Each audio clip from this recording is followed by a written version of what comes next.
ہم نے مردوں کو مرد رہنے نہیں دیا، ان کے منہ کو سور کا گوشت لگا دیا جہیز کے نام پر، برات کے نام پر۔ اس لیے آج ہم پریشان ہیں، تڑپ رہے ہیں۔ اللہ کے نبی کی اس حدیث کو چھوڑ کر وعدہ کر لیں کہ شادی کے موقع پر بات پکی کرنے سے پہلے لڑکی والوں، لڑکے والوں کو یہ بات کہیں گے آج کے بعد نبی پاک کی طرح کہ آپ کا پیغام نکاح ہمیں قبول ہے، مگر نکاح کی تیاری مکمل طور پر آپ نے کرنی ہے۔ لڑکے والوں اپنی طاقت کے مطابق کریں، آپ پر کوئی بوجھ نہیں، جس طرح کی بھی تیاری کرنی ہے وہ آپ نے کرنی ہے۔ جب آپ بات کریں گے لڑکے والوں سے کہ سامان آپ نے بنانا ہے خود حضرت علی کی طرح، تو پھر کیا ہوگا؟ وہیں کھڑے کھڑے نتارا ہو جائے گا کہ لڑکے والے خوددار ہیں یا لالچی ہیں۔ اگر تو وہ خوددار ہوئے تو آپ کی بات پر دل کی خوشی سے لبیک کہیں گے اور آپ سے جہیز وصول نہیں کریں گے، باراتوں کے بوجھ بھی نہیں ڈالیں گے۔ اگر لالچی ہوئے تو ان کے چہرے پر فوری 12 بج جائیں گے، ان کا چہرہ سیاہ ہو جائے گا، ان کی شکلیں بگڑ جائیں گی۔ آپ اس بات کو سن کر تو ایسے لڑکے والوں سے فوری آپ کنارہ کشی کر لیں، جان چھڑائیں ایسے لڑکے والوں سے۔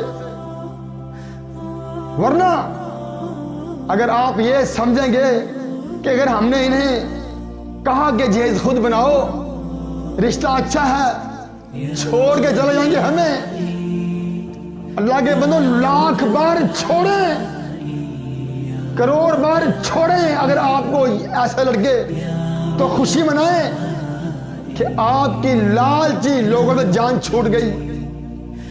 ورنہ پھر یہ ساری عمر آپ کی جان کھاتے رہیں گے، بار بار آپ سے مانگیں گے، بار بار آپ کی بچی کو دکھ دیں گے کہ جاؤ، بار بار جاؤ مانگ کے لے کے آؤ میرے لیے۔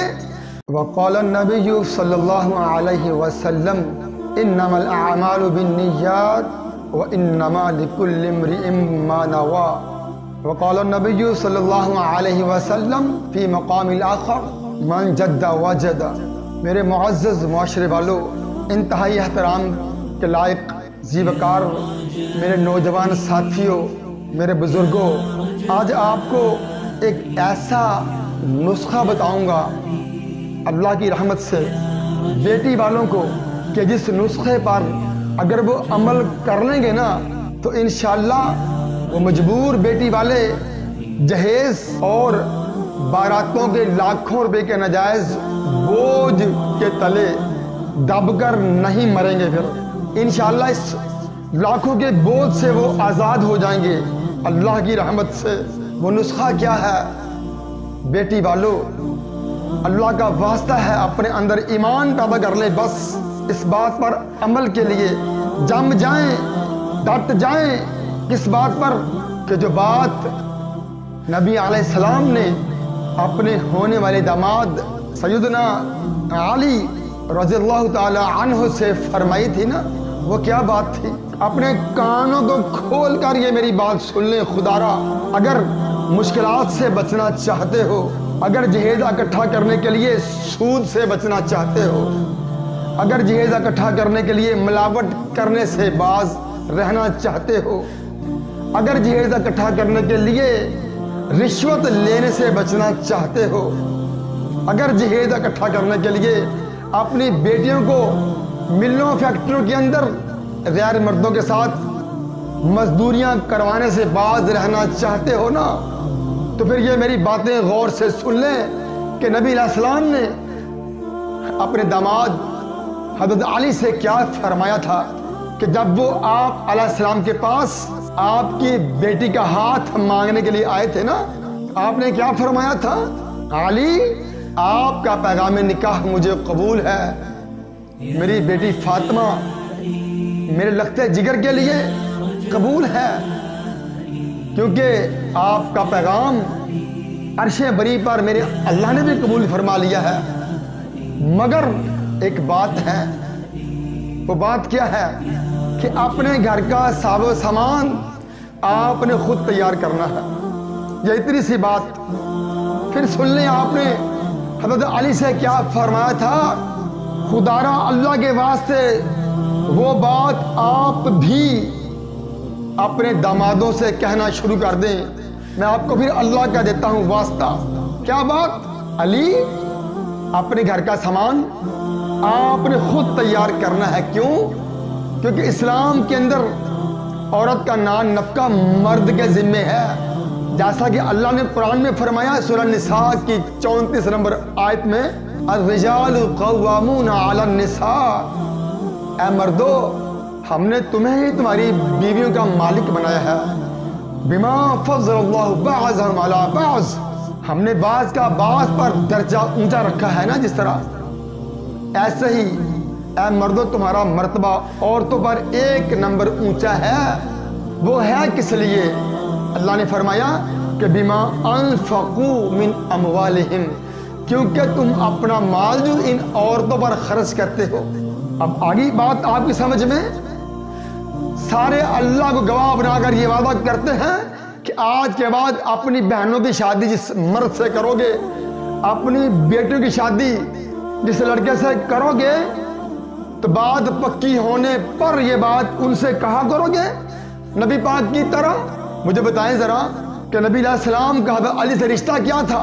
آپ نے خود پالا. حضرت علی کو باپ بن کر چچا زاد بھائی بھی تھے, بچوں میں سب سے پہلے ایمان کو قبول کرنے والے بھی تھے, شیر خدا تھے. مگر ساری محبتیں, لاڈ, سارے تعلقات, سارے رشتے اپنی جگہ. مگر اللہ کے نبی نے قانون نہیں توڑا. وہ قانون کیا تھا؟ وہ قانون جو قرآن نے پیش کیا تھا. تاج کی تیاری مرد کے ذمے ہے, نان نفقہ مرد کے ذمے ہے. وہ آپ نے حضرت علی سے کہہ کر اس پوری اپنی امت کے لیے ایک نمونہ قائم کر دیا.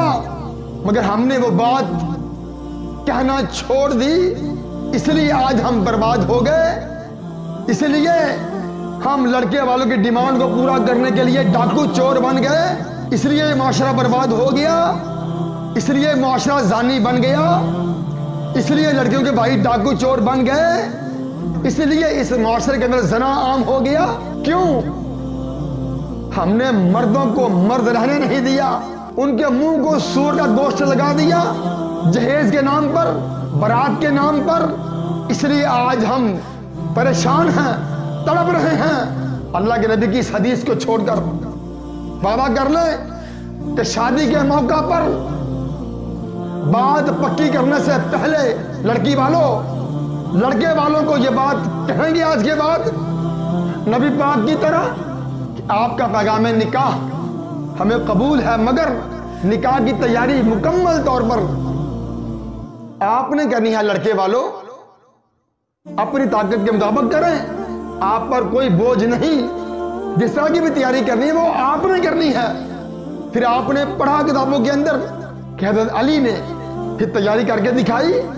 کچھ نہ ہونے کے باوجود آپ کی بات پر عمل کیا.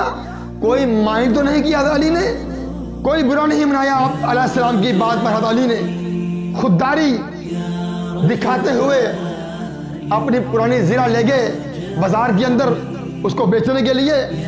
480 درہم کی وہ زرہ بیچی اور انہی پیسوں کا اپنے گھر کا, اپنی بیوی حضرت فاطمہ کے لیے کپڑے تیار کیے, گھر کا سارا سامان تیار کیا اور مرد ہونے کا حق ادا کر دیا. اگر آپ بھی اور میرے بھائیوں علی علی کے نعرے لگانا بڑا آسان ہے, مگر حضرت علی جیسی غیرت پیدا کرنا یہ بڑا مشکل ہے. خود کر کے دکھانا, خود مرد بن کے دکھانا, خود گھر کو چلانا, گھر کا سامان خود تیار کرنا یہ بڑا مشکل ہے. یوں اگلی بات اگر آپ یہ کہنا شروع کر دیں گے نا جی لڑکے والوں کو, پھر اس کے فائدے کیا ہوں گے؟ اگر لڑکے والوں کے اندر خودداری ہوئی, ان کے اندر ایمانی غیرت ہوئی نا, تو وہ آپ کی اس بات کا برا نہیں منائیں گے, بلکہ وہ خوش ہوں گے جب وہ خوددار بن کر آپ کی بات پر عمل کر کے وہ لڑکا اپنے گھر کا سامان خود تیار کرے گا. پھر اس کے اندر معاشرے کے اندر کتنا امن قائم ہوگا. پھر اس مرد کو معاشرے کے باقی سینکڑوں دیکھنے والے مرد بھی خوددار بنیں گے نا جی، غیرت مند بنیں گے نا جی، کہ ہمارے بھائی نے جہیز نہیں لیا، باراتوں کے بوجھ نہیں ڈالے لڑکی والوں پر، اور دیکھنے والے مرد بھی انشاءاللہ ایسا کریں گے۔ کیوں؟ جو دکھتا ہے وہی بکتا ہے۔ ایک مرد اگر لالچی بن کر اپنی بیوی کو جہیز برات کے نام پر لوٹے گا ڈاکو بن کر، تو ایسے مرد کو معاشرے کے باقی سینکڑوں ہزاروں مرد دیکھ کر بھی ڈاکو بن جائیں گے، وہیں شادی کریں گے جہاں سے ان کو بھی ایسا سامان ملے گا اپنے دوست کی طرح، بھائی کی طرح۔ یوں آج لینے والے مرد کو دیکھ کر سارے مرد لینے والے بن گئے، اور دینے والا کوئی کوئی ہے اپنی بچی کو جہیز کا سامان۔ یوں جن کے پاس پیسے ہوتے ہیں بیٹی والوں کے پاس، ان کی بچوں کی شادیاں ہو جاتی ہیں، تو جن اکثر بیٹی والوں کے پاس اپنی بچوں کو دینے کے لیے لاکھوں روپے نہیں، ہزاروں بھی نہیں، سینکڑوں بھی نہیں، ان کی لاکھوں کروڑوں بیٹیاں بیٹھی بیٹھی بوڑھی ہو گئی۔ معاشرے والوں، آنکھوں دیکھ کر زہر کیوں کھاتے ہو؟ آنکھوں دیکھ کر مکھی کیوں کھاتے ہو؟ جب آپ بات کریں گے لڑکے والوں سے کہ سامان آپ نے بنانا ہے خود حضرت علی کی طرح، تو پھر کیا ہوگا؟ وہیں کھڑے کھڑے نظارہ ہو جائے گا کہ لڑکے والے خوددار ہیں یا لالچی ہیں۔ اگر تو وہ خوددار ہوئے تو آپ کی بات پر دل کی خوشی سے لبیک کہیں گے اور آپ سے جہیز وصول نہیں کریں گے، باراتوں کے بوجھ بھی نہیں ڈالیں گے۔ اگر لالچی ہوئے تو ان کے چہرے پر فوری 12 بج جائیں گے، ان کا چہرہ سیاہ ہو جائے گا، چہرے پر بل پڑ جائیں گے، ان کی شکلیں بگڑ جائیں گی۔ آپ اس بات کو سن کر تو ایسے لڑکے والوں سے فوری آپ کنارہ کشی کر لیں، جان چھڑائیں ایسے لڑکے والوں سے۔ ورنہ اگر آپ یہ سمجھیں گے کہ اگر ہم نے انہیں کہا کہ جہیز خود بناؤ، رشتہ اچھا ہے، چھوڑ کے چلے جائیں گے ہمیں، اللہ کے بندو لاکھ بار چھوڑیں، کروڑ بار چھوڑیں، اگر آپ کو ایسے لڑکے تو خوشی منائیں کہ آپ کی لالچی لوگوں سے جان چھوٹ گئی، ورنہ پھر یہ ساری عمر آپ کی جان کھاتے رہیں گے، بار بار آپ سے مانگیں گے، بار بار آپ کی بچی کو دکھ دیں گے کہ جاؤ، بار بار جاؤ مانگ کے لے کے آؤ میرے لیے۔ اگر آپ کی جان چھوٹ جائے گی نا ایسے لڑکے والوں سے، تو انشاءاللہ پھر معاشرے والے ان کی بھی جان چھوٹ جائے گی ایسے لڑکے والوں سے۔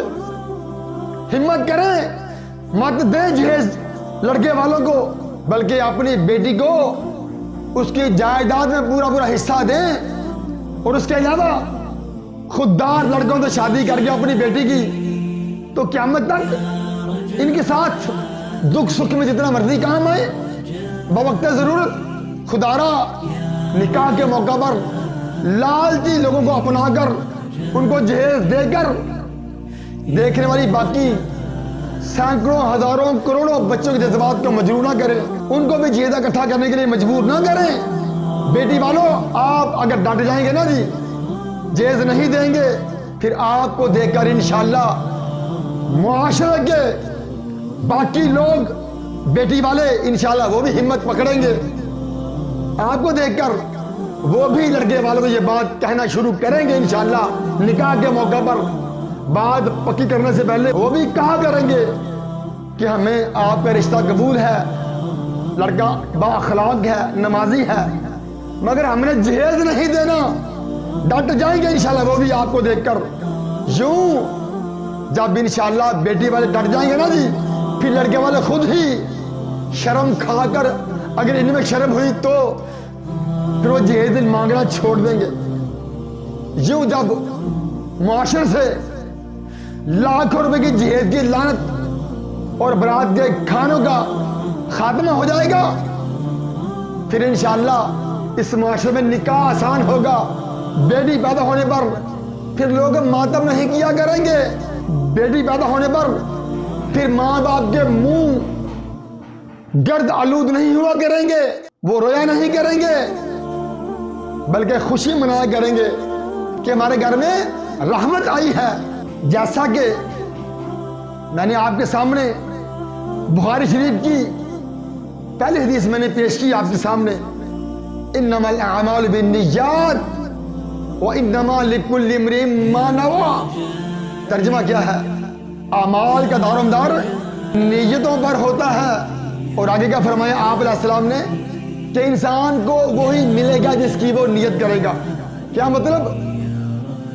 آپ اس بات سے مت پریشان ہو معاشرے والوں کہ لڑکا کاروباری ہے, میرے ماموں کا بیٹا ہے, میرا بھتیجا ہے, میرا بھانجا ہے, اگر ہم نے اسے یہ کہا کہ جہیز ہمیں نہیں دینا تو یہ ہمیں چھوڑ کے چلا جائے گا. اس کو جانے دیں, بلکہ اس کو دفع ہونے دیں. ایسے لالچی شخص کو, لالچی مرد کو کہ جس نے جہیز لے کر باقی سینکڑوں مردوں کو اس نے لالچی بنانا ہے, اس کو دفع کر دیں تاکہ اس کے ذریعے جو زہر پھیلنا ہے معاشرے میں وہ زہر نہ پھیلے.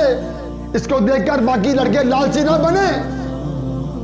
دفع کر دیں ایسے مردوں کو, وہ چاہے آپ کا کچھ بھی لگتا ہو, جان چھڑائیں ایسے مردوں سے. حدیث کیا کہتی ہے, میرے پاک پیغمبر کا فرمان کیا کہتا ہے, وہ سنیں ذرا. آپ کو وہی ملے گا جس کی تم نیت کرو گے. آپ نیت کریں گے نا کہ یا اللہ ہم نے جہیز لعنت کو عام نہیں کرنا, ہمیں ایسے مرد دے اپنی بہنوں کے لیے, اپنی بیٹی کے لیے جو ہم سے جہیز نہ لیں. قسم باللہ آپ نیت کریں, اللہ آپ کو خوددار لڑکے عطا فرمائے گا جو آپ کے مال کو دے کر تھوکیں گے بھی نہیں, آپ کے مال کو آنکھ بھر کے دیکھیں گے بھی نہیں, بلکہ خوددار ہوں گے, اپنے زور بازو پر یقین کریں گے اور اللہ کے رازق ہونے پر یقین کر کے اپنے گھر کا سامان خود تیار کریں گے. اور ایک اور حدیث میں آپ نے فرمایا کہ من جدہ واجدہ, کہ جس نے جس چیز کی کوشش کی سو وہ اس نے پا لیا. آپ کوشش کریں, نیت کریں کہ یا اللہ ہمیں غیرت مند مرد دے, انشاءاللہ اللہ آپ کو دے گا. آپ کی سوچ سے بڑھ کے انشاءاللہ وہ غیرت مند ہوں گے جو جہیز کا بائیکاٹ کر کے, باراتوں کے کھانوں کا بائیکاٹ کر کے انشاءاللہ اس معاشرے کے باقی نوجوانوں کو بھی مرد بننے کا درس دیں گے انشاءاللہ. انشاءاللہ اللہ مجھے اور آپ کو دین پر ثابت قدمی عطا فرمائے اور دین کی ہر بات پر عمل کرنے کے لیے اللہ ہمیں ڈٹے جانے کی توفیق عطا فرمائے. اقول قولی ھذا استغفر اللہ لی ولکم ولسائر المسلمین فاستغفروہ انہ ھو الغفور الرحیم.